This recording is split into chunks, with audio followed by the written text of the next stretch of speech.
It's Bryan Houston's Sports Radio Live. Here's Bryan Houston. Hour number 2, glad to have you here. Thanks very much for joining us. Hope you had a great weekend. We appreciate you checking in with us today. We got a treat for you this hour. When there's not much good to talk about as far as the Cowboys present, we can always think back on the glory days of the Cowboys past. Yes, you can. And also, at the same time, fill the gap with our high school as well, because we're going to be talking to one of the greatest high school football players in East Texas history. And we got him on the line right now on the APEC VIP hotline. Cutting-edge training for the serious athlete at APEC. Results speak for themselves when their athletes hit the field. Arguably the greatest Dangerfield Tiger and a former Dallas Cowboy defensive back, Thomas Everett. How you doing, Thomas? Bryan, I'm wonderful, man. I'm awesome. Great to have you on the show. Thank you very much for being here. Tell everybody what you're doing nowadays. Well, nowadays I'm just training, working with athletes, and trying to help them to become all they want to be and reach their goals and dreams when it comes to athletic training, and just getting better in their sport, whether it's on the field or on the court. Are you working with primarily high school kids, college kids? A lot of the kids I work with a lot of youth kids, high school kids, junior high kids. I have worked with some collegiate athletes as well, but I'm targeting, and what I work with is mostly the younger ones. Okay. Now, you did some high school coaching until just recently as well over at Episcopal School of Dallas, right? Yes, I did. How'd you like that? You know what? I got my feet wet as a head football coach, and it was awesome. You know, there are things you want to do as a when you start out as an assistant coach on levels, and I think most assistant coaches' desires is to be a head coach. It can be taxing at times. Yeah, but it was good. It was good. I love being in that leadership role and helping helping kids reach their goals. How different was it for you coaching today's kids compared to the way you were coached by Dennis Alexander and company back when you were at Dangerfield? Well, no doubt the game of football is sort of evolving in a way, if you can put that word to it. It has changed quite a bit now, and just some of the ways, and from a standpoint, I think everybody notices this, just from a way of your approach to tackling guys, especially out in space and out in the field, and how you tackle receivers and guys that are receiving the football. To me, I think it's I understand a lot of it is for prevention of of course concussions and prevention of player safety, but then again, I mean, some of the some of it is kind of ridiculous because there's some things you just can't control out there and stop. Well, I was going to ask, do you think you could play and excel in today's NFL with the way these rules are set up? Well, I think I could and would. If you would, well, you have to adjust to them, or else you're going to get either fined or you're going to get, there's going to be some kind of penalties. Although, when you look, you have to have done it. Yeah. And understand the speed of that game and how, it's just a matter of seconds or less than a second, and things happen so fast out there that, I don't know how you take that completely out of the game. So, but to answer your question, I would have to change and adapt, but it would be hard for me because you get guys running across the middle, and now it's as if they have a license to run around through there when your job is at stake. How do you handle that? It's difficult. It's difficult, man. Are you frustrated when you watch a football game now? Absolutely, I am. I think you can kind of hear that in my voice. But I'm frustrated, and I never played on that level. So, well, I'm frustrated and I wouldn't say frustrated. I am a little it seems as if the game has now become all you got to do is look in the summer. There's nothing but 7-on-7s and wide open throwing the ball, and so now, and a lot of rules are designed for, I feel, an offensive entertainment game. And, let me give you this, for example, from a standpoint of, it's funny to me how, you're talking about player safety, et cetera, Mm-hmm. right? And if a defensive ball player who's trying to make a tackle, and let's say the guy who's carrying the ball ducks his head, Right. and his hand grasps the face mask, just a half of a second, okay, that's a 15-yard penalty. But if they want to keep the game to safety, I think they need to start outlawing offensive stiff arms to the face mask. Because what difference is it? Yeah, you're right. What difference is it? He can use the face mask, but the defensive player, if he even just grazes the guy's face mask or to the helmet, I mean, it's a penalty. To me, that's frustrating. I think they need to do something about that, and outlaw stiff arms have to be below the head. That's what I think.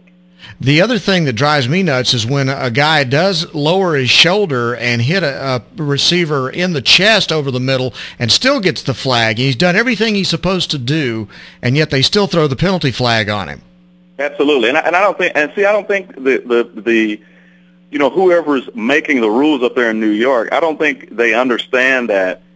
A lot of these defensive guys. I mean, and all you got to do, you can watch the slow motion replays of a lot of them, Bryan, and you can see that these guys are targeting below the shoulder, and they're coming in with your. I mean, I don't understand how they think you can tackle. You got to literally move your head completely out of the way. Yeah. To do that, and I don't. That can't be fixed. It's either you're going to go down low on the guy. They're still going to throw a flag then. It's insane.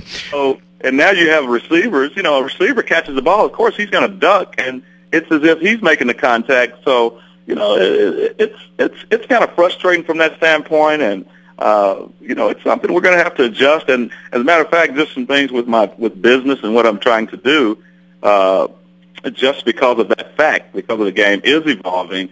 I'm looking to try to get ahead of the curve and try to help some of these young athletes cope with that and deal with it, and try to come up with something that can help these athletes, be better players out in the field, especially out in space, because it's a different ball game now. Former Dallas Cowboy, Dangerfield Tiger Thomas Everett on Bryan Houston Sports Radio Live on 99.3 Talk FM. Do you keep up with your old football team in Dallas?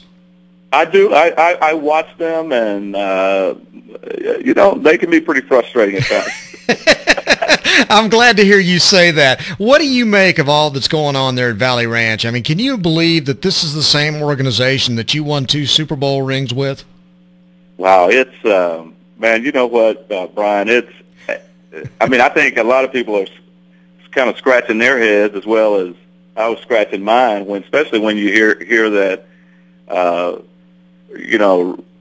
Rob Ryan got fired. I mean, that was one guy I didn't think would. I mean, that's kind of amazing. So I don't know. I'm not out there at Valley Ranch. I can't tell you what goes on behind closed doors out there. I think I'm in the same boat with everybody else. We're just kind of going off what we see, and there's obviously some. Well, you're having a tap dance around this way too much. It's kind of hilarious, I believe, to some extent. Do you like the move of hiring Monty Kiffin? Well, I like Monty Kiffin from a 4-3 standpoint, and hey, Cowboy, I'd love to come out there and help coach too. So hey, there you go. All right, now you played. Was he coaching when you went to Tampa Bay? Answer my text, Jason. But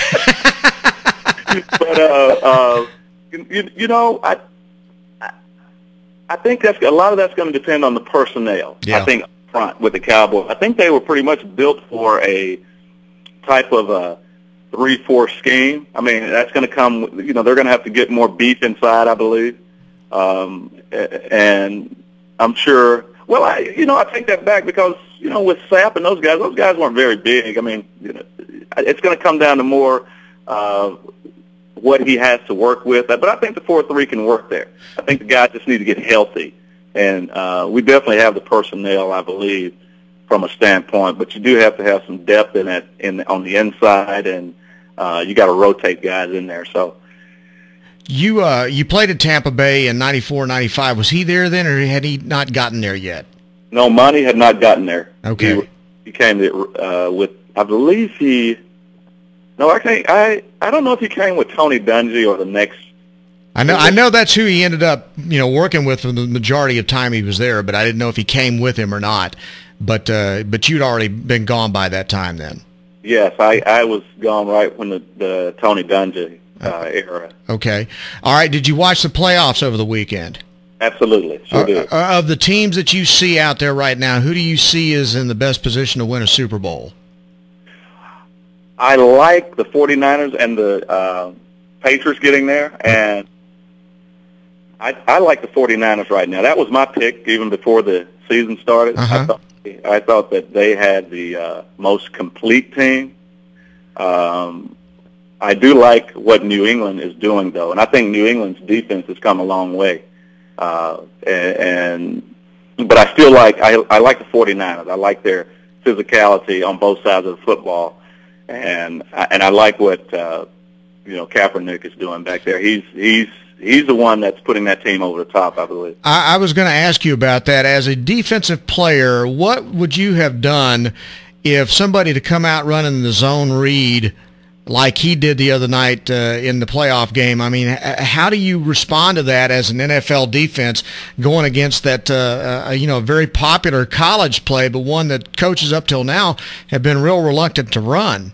Yeah, it's that's tough. It's really tough with that kind of player and you're trying to defend. I think you have to be careful of, especially if you're an all-complete man-to-man team with heavy blitzing. I think you have to be careful and pick and choose how you're going to, come after those kind of athletes back there because, if they catch you, and I think you've seen RG3 do that and you've seen Kaepernick do it, but they catch you blitzing and everybody's back is turned and there's nobody in the middle of the field and there's no spy. Well, to be honest with you, it really doesn't matter if you got a spy or not. Your spy better be able to run a 4.2. It can be dangerous. So I think you got to pick and choose between your zone, your zone dogs, your man. You have to pick and choose when you're going to do that, and you have to have some guys that are not rushing as fierce as you may have to, as in the past. Most guys on a blitz, I think you rush so hard and you run out of your lanes. You can do that with a Tom Brady or someone like that, but with those kind of athletes back there, you have to be careful. Some guys have to, they have to spy rush as they're rushing, and right. Some guys, you have to practice that, and that has to come into play. And you got to put that into your defensive game plan. Do you ever find yourself watching a game and seeing a guy like Kaepernick doing what he did the other night and thinking, man, I would lay that guy out if I had a good, clean shot on him after running like that and make sure that I make him pay for those yards? Do you ever find yourself wishing you had that opportunity? Well, I think every defensive guy, a quarterback out running is, you lick your chops. But, Kaepernick's a big boy now. He's about 240, I believe. He's a good-sized boy with 4.4 speed. So he's not a joke running out through there. But every defensive player, whenever you get an opportunity to get after a quarterback, you want to try to put a shot on him. Unfortunately, just the game has changed now, and they protect the quarterback so much. It's really hard as a defender when you're running at a guy. You don't know if he's going to slide or whatever, and then you see him slide at the end, and guys touch him, and it's a penalty there. So it's kind of difficult. A lot of defensive players are in a catch-22 these days, I believe. And it's going to cost you some money. That's what I'm talking about. That's the rough part. You get a penalty, you get fined, you may hurt someone, and you get $75,000. Come on, my rookie year, I only made $80,000. That was my whole check. You were joking about it earlier, but I've got to ask you about it. Do you want to coach? Do you want to coach in college or in the NFL? I would absolutely love to coach on a collegiate NFL level. I've interned with the Cleveland Browns back in 2004. I went through that, the NFL internship. Yeah. With Butch Davis and Dave Campo and those guys up there. So I keep my feelers open and, try to contact some guys. But, this league is, it's a recycle league, it seems like. And, I think some fresh new blood in there would be. Well, what about your Baylor Bears? I mean, those guys need some help on defense. You got that right. You do. I tried reaching out early when Coach Bryan got that opportunity. I know that he was, had his staff at the time, but we'll see. We'll see. Maybe I'll try to put in another call out there, or have you guys get on them. Hey, listen, there's a bunch of East Texas high school jobs open around here right now. Really? Always. Do you ever keep up with your Dangerfield Tigers? Oh, yeah.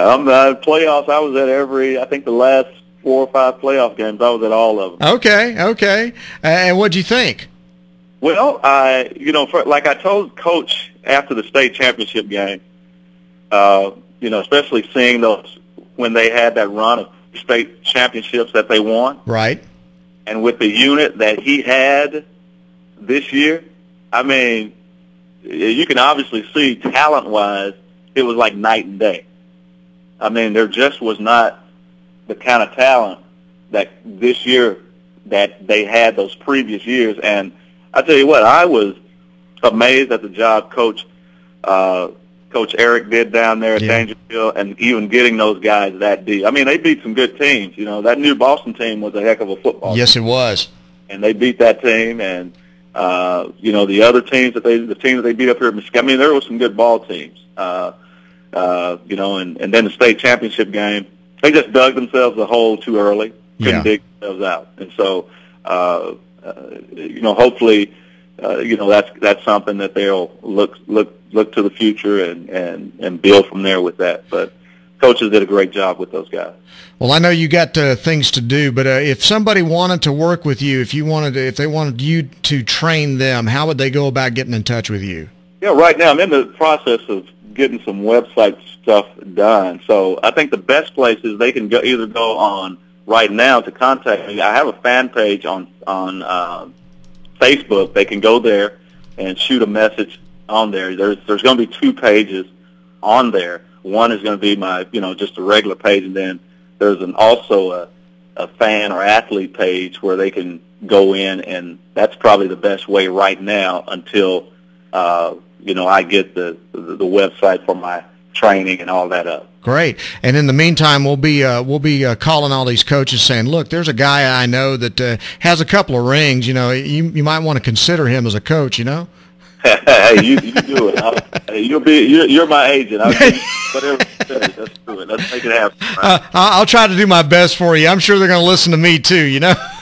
All right. Hey, Thomas, great talking to you. Thank you very much for coming on with us. It's a great treat, and we look forward to talking to you down the line, and we want to call you Coach next time, okay? Right, anytime. That's my pleasure. Thanks a lot. Thomas Everett, again, the greatest Dangerfield Tiger, the only player in the Dangerfield's storied history to have his number retired. Cool. And also a terrific Dallas Cowboy who has 2 Super Bowl rings from back in the Jimmy Johnson days. How about that? Yeah, we like that. Great stuff. All right, going to take a time out. We'll come back, take your phone calls. Bryan Houston Sports Radio Live on 99.3 Talk FM, the sports talk of East Texas.